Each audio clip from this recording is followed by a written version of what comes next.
Student मुझसे पूछते हैं सर रिसर्च पेपर पब्लिश करना है कैसे करूं।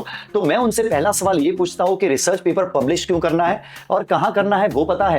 तो अगर आप बायोलॉजी स्टूडेंट हो और आज तक ये क्लियर नहीं था कि रिसर्च पेपर पब्लिश क्यों करना पड़ता है, इसका फायदा क्या है और पब्लिश कहां करना होता है, तो बस अगले 2 मिनट में आपकी सारी कंफ्यूजन खत्म होने वाली है। तो आज मैं जो भी बताऊंगा एकदम क्लियर सुनना, सब कुछ क्लियर हो जाएगा। पर उससे पहले अगर मुझे फॉलो नहीं किया है तो आप भी फॉलो कर दीजिए। और हाँ, ये वीडियो को सारे बायोलॉजी वाले स्टूडेंट को भेजना, उनको भी फायदा होगा और एकदम क्लियर नॉलेज मिलेगा। तो सबसे पहले समझो रिसर्च पेपर का मतलब क्या है।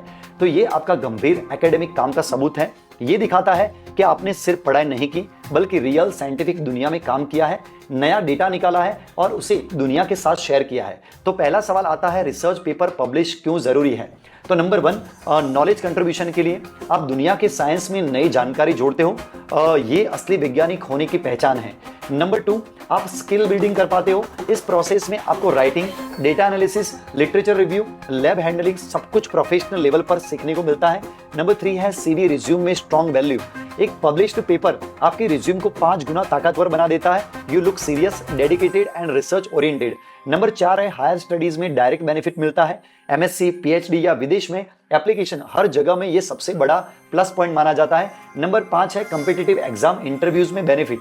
नेट, गेट या आईसीएमआर, डीबीटी, सीएसआईआर, इनमें रिसर्च माइंडसेट बहुत बड़ा फायदा देता है। नंबर 6, प्रोफेसर क्यों मांगते हैं, तो क्योंकि ये आपकी असली साइंटिफिक ट्रेनिंग देता है, कॉलेज प्रोजेक्ट का प्रूफ बनता है और आपकी ग्रोथ के लिए मैंडेटरी स्किल है। अब दूसरा सवाल, रिसर्च पेपर कहां पब्लिश करना चाहिए। तो बायोलॉजी स्टूडेंट के लिए सबसे सेफ और प्रामाणिक जगह है UGC care listed journals. Bharat की सबसे विश्वसनीय सूची यहां पब्लिश करना सेफ और रिकॉग्नाइज्ड रहता है।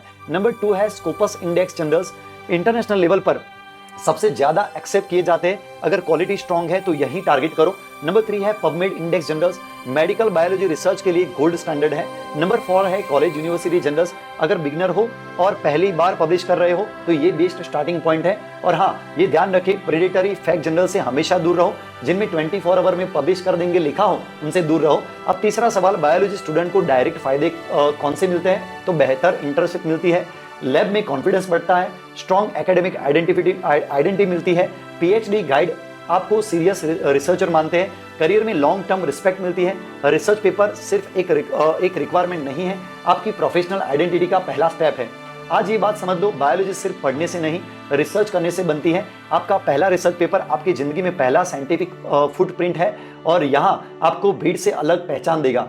अगर आज की जानकारी ये आपकी कंफ्यूजन क्लियर की हो तो इस वीडियो को लाइक करो, अपने क्लासमेट के साथ शेयर करो और ऐसे ही करियर रिसर्च गाइडेंस के लिए मुझे फॉलो कर देना। Thank you so much.